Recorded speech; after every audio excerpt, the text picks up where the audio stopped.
Gravar, compartilhar. Agora, gente, a gente vai dar continuidade, a gente vai começar falando de, dentro disso, pré-natal de alto risco. Tá bom, professora, eu recebi essa gestante, eu consultei essa gestante, e aí fiz tudo isso, essas orientações da primeira consulta, segui o protocolo, aprendi a medir a idade gestacional, aprendi a ver a altura uterina, aprendi as posições, tudo isso que a gente precisa fazer. Mas e aí, se essa gestação desenvolver para uma gestação de alto risco, né? Então, gente, a gestação é um fenômeno fisiológico, né? Na sua maior parcela, ela não desenvolve nenhum tipo de agravo, mas pode haver. Então, o que é considerado uma gestação de alto risco? Aquela na qual a vida ou a saúde da mãe ou do recém-nascido tem maiores chances de serem atingidas do que a maior parte da média da população, né? Aí eu trago para vocês alguns marcadores de risco, e é claro, não vou ler todos, mas é importante a gente estar sabendo. Mulher com idade maior de 35 anos, menor que 15 anos, altura menor que 1,45, situação conjugal insegura, porque o estado emocional ele interfere, baixa escolaridade.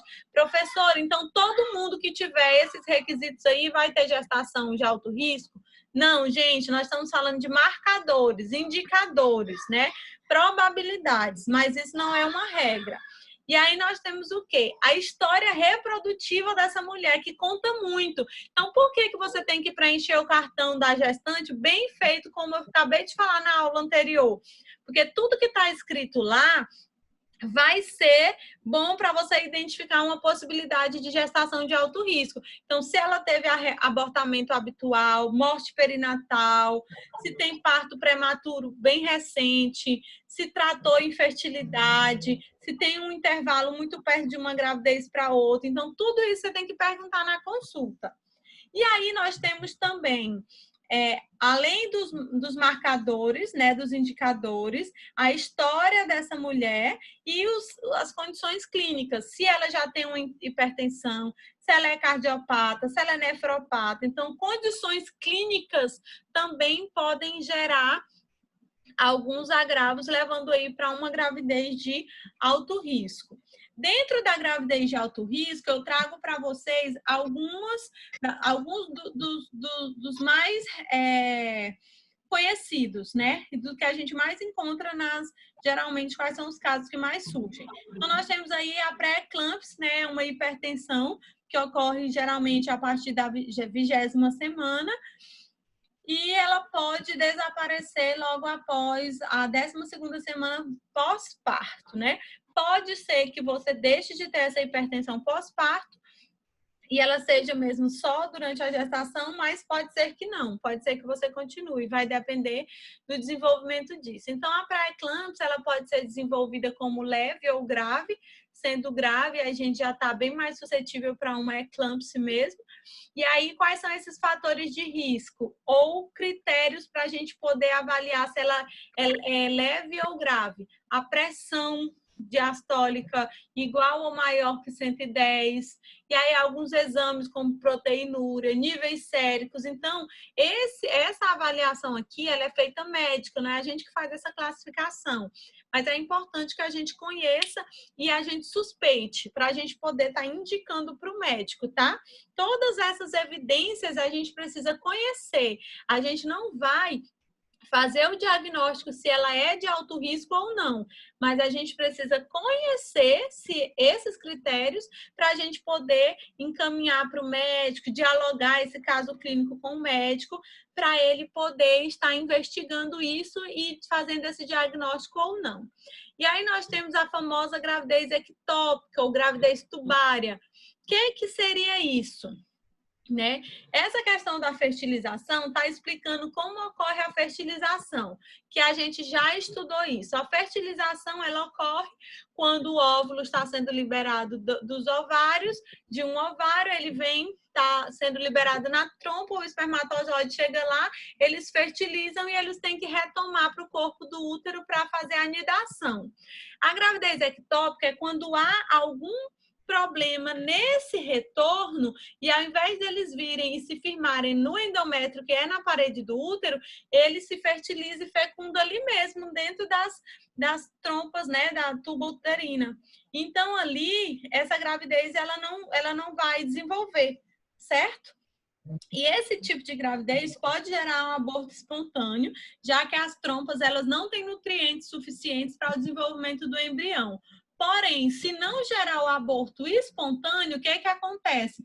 Vai ter que ter uma intervenção. Às vezes o organismo ele pode expulsar. Não havendo, vai ter que ter uma intervenção e aí uma curetagem, né? Então, uma intervenção médica, tá? E aí, essa gravidez ectópica, ela só pode ser desenvolvida naturalmente até 12 ou 14 semanas, tá? E o diagnóstico, geralmente, até 8 semanas já consegue fazer esse diagnóstico, tá ok?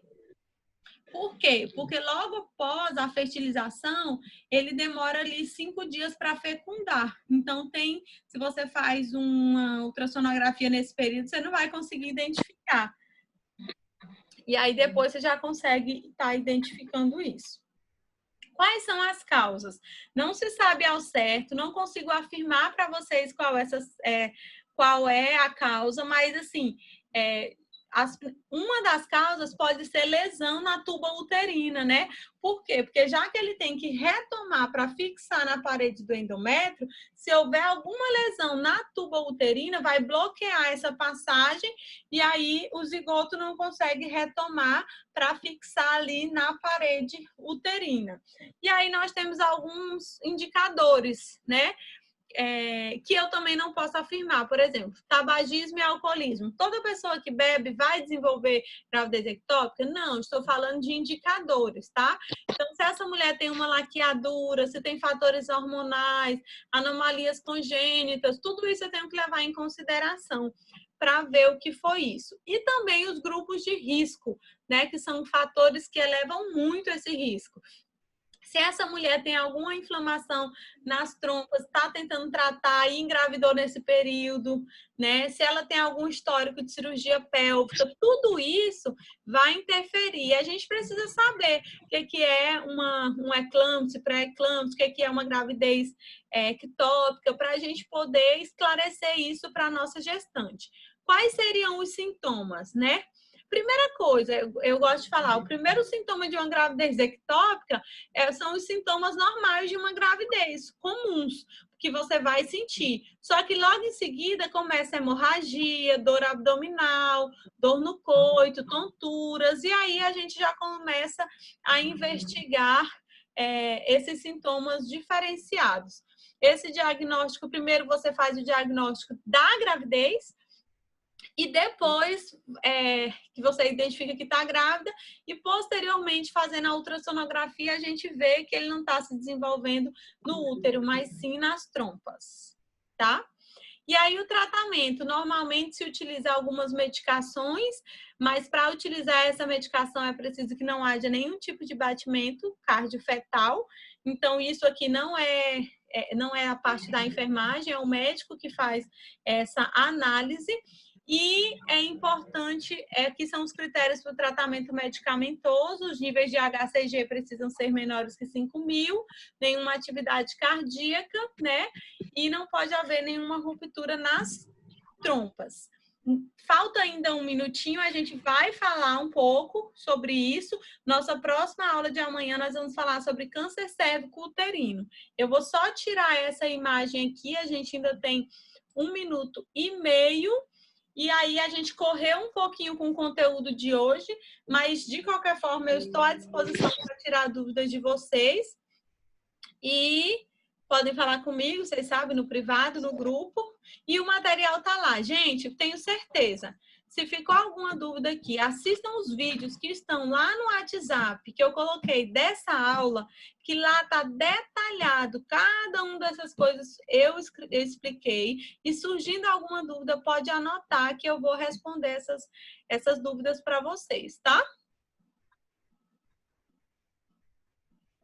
Ok? Tá bom, professora. Obrigado.